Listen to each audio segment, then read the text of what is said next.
Alright, so to continue this video, some maintenance. We just wrapped up the belt replacement. 12 miles on the new belt, and so far that belt is a game changer. Now, full disclosure, I've never ridden one with a new OEM belt. Like I've said in other videos, this was a total machine with about 900 miles on it. You can see that tire way it kind of sticks out. The frame's still messed up. So while I was riding around with the belt, I noticed I had a lot of brake vibration when I was just using the front brake. And yeah, I don't know how long it's been like this, but there's no brake pads left on the front. It's all pad backing. I don't really use the brakes very much, only when I'm going really over 20 miles an hour. So this is going to show you how to do brakes on a CF Moto, because I know right now there is no videos on it. So obviously, first thing, we need to get them up in the air.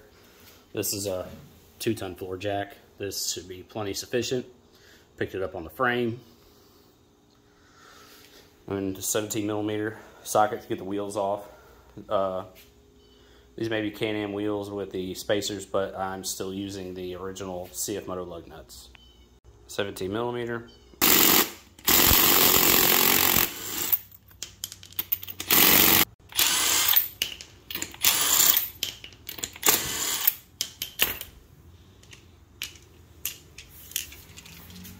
I throw my bolts there, and the tire comes off.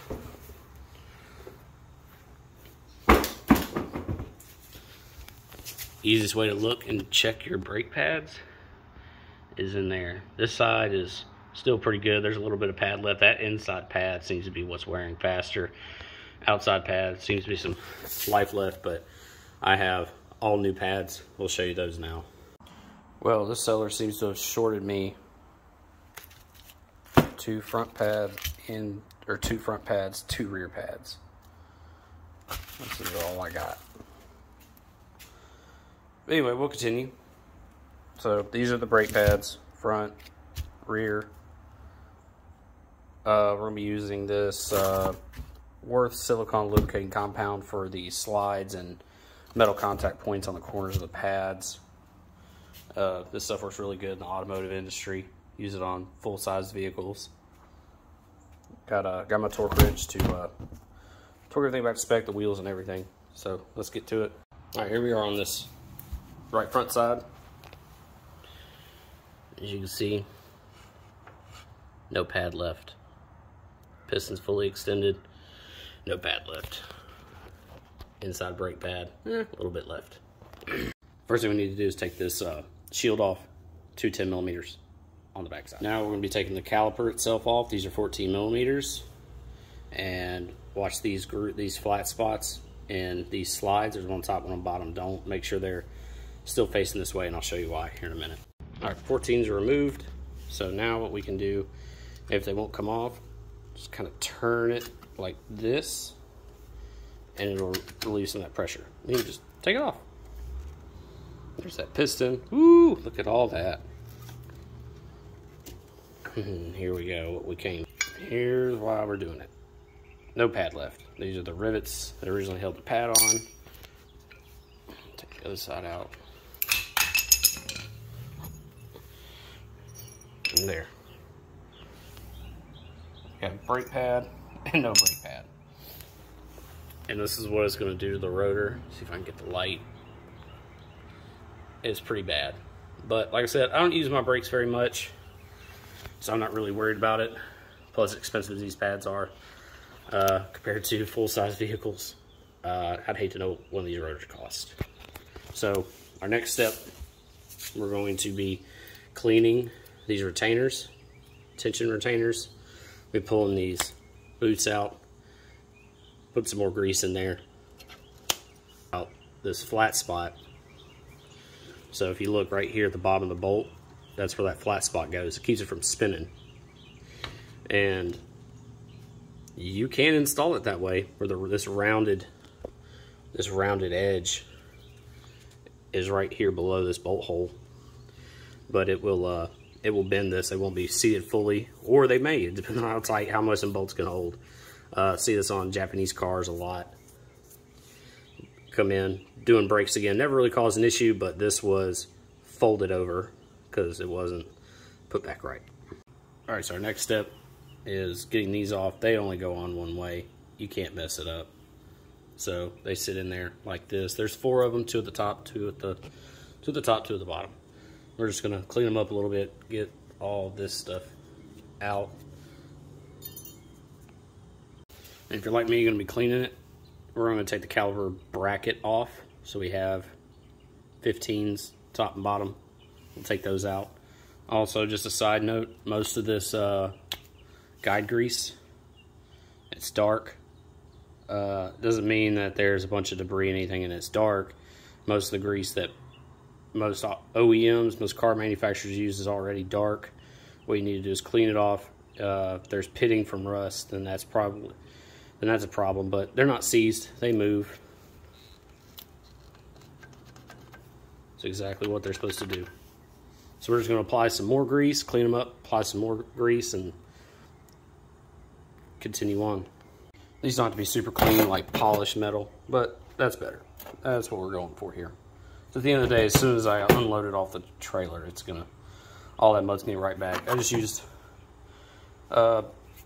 brush, or you can use a steel one, aluminum one. You're not gonna hurt it. Just a little bit, 10 seconds here and there. So now we're gonna clean these guides up. So like I said, all I'm interested in is just getting some of this stuff off and applying new grease.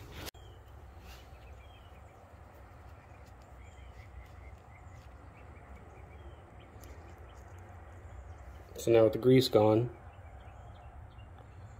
we don't have any pitting or anything. We're just gonna take this off like so. This is all I'm gonna do. Again, do your own research. You decide what you're gonna do. This is what I'm gonna do. And then this is what I like to do. I'll just take some of this grease. Get it off in the hole.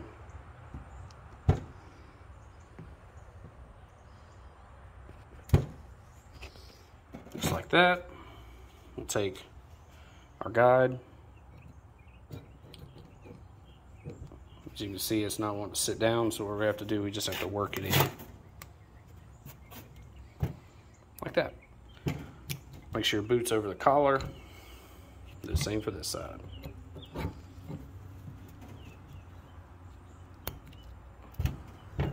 And that's it. All right, we got the caliper bracket back on. These don't need to be that tight. Remember, this is not your pickup truck. They do not need to be that tight. And you'll know if you got your slides installed right when they're not binding up against the rotor. We're gonna put our brake pads in. So I'll show you what I like to do.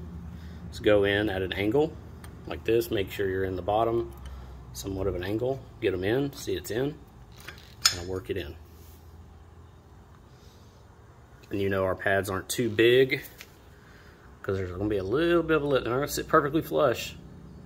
And then if we can get a picture on the inside, they're not going to sit perfectly flush on the inside either. They're going to be getting in the middle of that rotor, not the top part, not the most inner part. This is what it should look like. Put the caliper back on. Need to check the brake fluid. It may be high, but if you've never touched your brake fluid on your machine, you should be okay. You'll probably notice by your sight glass that it's probably really low because the piston has come out, requiring more fluid behind that piston to push it. But in my case, I had to, this whole left front side got ripped off, so I had to put a new brake line and so on and so forth, add fluid. So in my case, I'm gonna have to extract a little bit of this fluid once the piston's compressed. So you will need to compress the piston all the way flat. You can just take one of your old brake pads, some channel locks.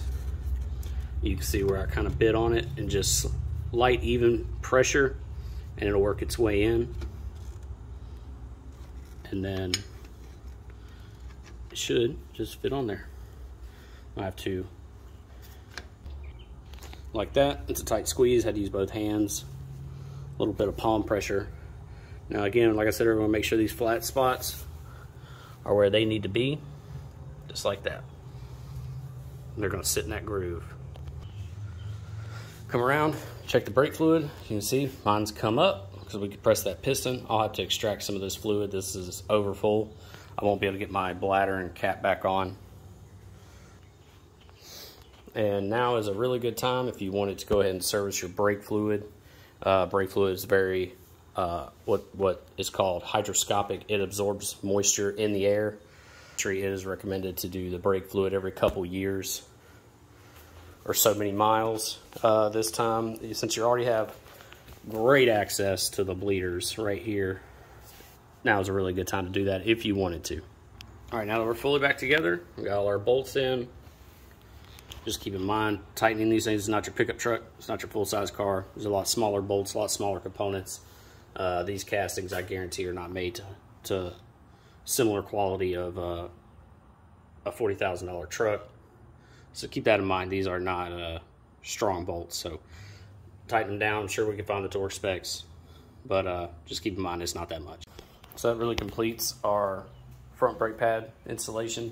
While I'm here, I'm gonna go ahead and service this brake fluid. I got the bleeder loose. I'm gonna let it drain out.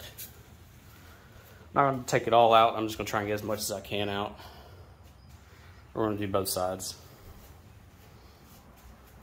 So now we're all wrapped up. Go ahead and take the last two 10mm, put it back in your shield, and we are ready to go. If I remember right, the torque spec on the wheels is 35 foot-pounds, but these are those Chinese wheel spacers to adapt Honda lug pattern to Can-Am. I don't trust them, but I've been toward the 25 foot-pounds, and I've been doing that for 400 and something miles now. I've had really good luck. Thanks for watching, and see you next time.